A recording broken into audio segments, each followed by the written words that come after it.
Jeg hedder Tanja Sørensen, og jeg vil gerne snakke lidt om ungdomsoprøret i 68.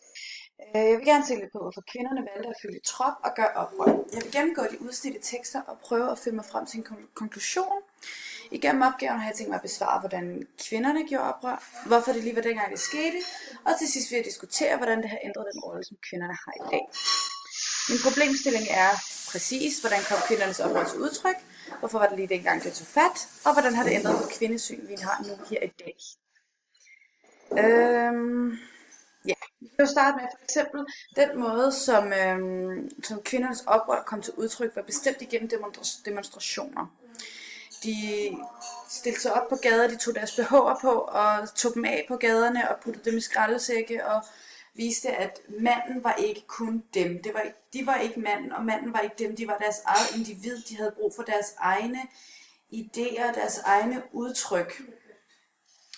Det som manden han havde at gøre, det var ikke, de blev nødt til at have deres eget liv. Og det var imellem dem, de var igennem, de dansede rundt nøgne på Rådhuspladsen, de viste deres kvindelighed, de viste, at de også kunne være sig selv. De var ikke kun den kvinde, der gik rundt hjemme i huset og tog sig af børnene, og samtidig skulle have et arbejde, og samtidig også skulle tage sig af manden, mens de samtidig også skulle være kønne og rare at se på. Ja, hvorfor var det lige dengang, det tog fat? Jamen, det tog fat dengang, fordi at i det hele taget, så var der bare et kæmpestort skift. Der var et skift både for mændene og for kvinderne, i det hele taget bare i hele det system, vi havde i Danmark, så var der, man mærkede en forskel i det politiske system på grund af USA, som ændrede deres meninger. Der var det her kønsrolleskift, hvor man for eksempel ser, at når man kigger på den måde, som huset det var sat op på, den måde, som hjemmelivet var sat op på, så var det som om, at vi var bagud. Fordi kvinder, de var ikke længere husmor, det var ikke længere kun hende, der gik og gjorde rent derhjemme. Hun havde et liv på den anden side af manden, hun havde venner, hun havde veninder. Hun blev nødt til at have sin eget individuelle meninger og individuelle idéer. Hun gik på arbejde, så kunne det jo ikke passe, at hun også skulle tage sig af hjemmet.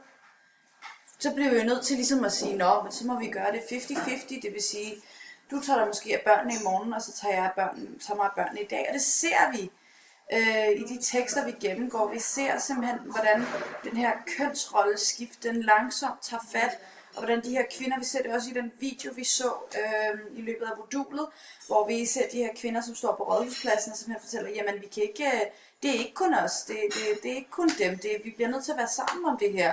Vi har vores egne ting, vi skal ordne.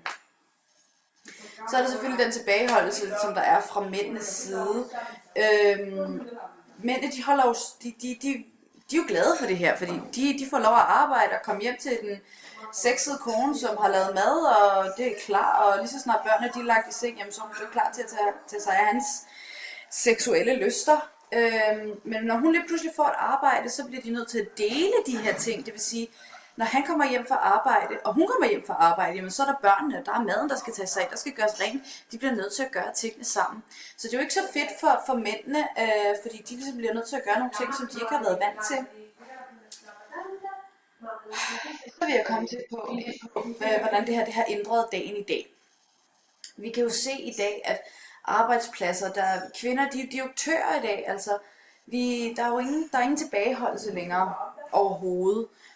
Jo, det er der selvfølgelig i nogle lande, men i Danmark så er det ikke, den er ikke så udbredt. Der er stadig nogle steder, hvor det ikke er lige løn, men det bliver der arbejdet på. Kvinder har deres egen mening. Kvinder, de kan stemme. Vi har lige haft en kvindelig statsminister. Tingene har ændret sig så meget. Der er rigtig mange enlige fædre i dag også. I 50'erne var det aldrig nogensinde sket. Tingene har ændret sig så meget. Kvinder har samme muligheder som mænd. Altså, vi er ikke længere bundet af de samme kønsroller, som vi gjorde oprør mod i 68. Det kan mærkes, det kan føles, det kan ses, vi kan mærke den her forskel. I hjemmelivet er det bestemt en kæmpe forskel. Altså, der er overhovedet ikke nogen tanker om, at manden han selvfølgelig tager sig at skifte den blæ, fordi vi vil aldrig tænke på det. De kønsroller, der var sat os på i 50'erne, dem har vi simpelthen ikke... Vi mærker dem ikke længere, de er der ikke længere, de er ikke en del af vores liv længere. Så for at konkludere, så er vi selvfølgelig kommet frem til, at kvindernes muligheder, de har ændret sig. Kvinderne, de er ikke bundet af de samme gamle kønsroller, som vi har været, som de har været i før tiden.